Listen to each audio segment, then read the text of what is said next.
Orinda Huta ka bërë një deklaratë që po bën xhiron e rrjetit.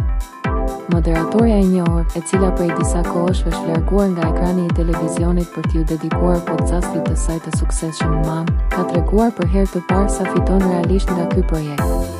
E ftuar në emisionin Më Opinion, Orinda u shpreh se vendimi për t'u larguar nga televizioni erdhi pas lindjes së vajzës Atara, pasi ritmi i ekranit nuk i linte kohë për familjen. Por ndryshimi rezultoi më i madh nga sa pritej. Dhe ja surpriza, Orinda pranoi hapur se të ardhurat e podcastit janë më të larta se rrogat që kishte në televizion. Ajo madje theksoi se tashmë i menaxhon vetë të gjitha fitimet, ndërsa kombinimi i podcastit me të ardhurat e Instagramit përbën një paketë shumë të fortë.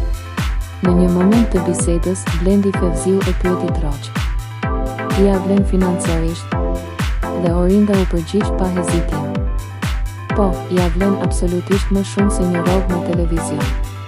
Moderatorja u shpreh se pavarësia profesionale i ka dhënë më shumë liri, kohë dhe mundësi për të hapur projekte të tjera personale, diçka që televizioni nuk ja lejonte më.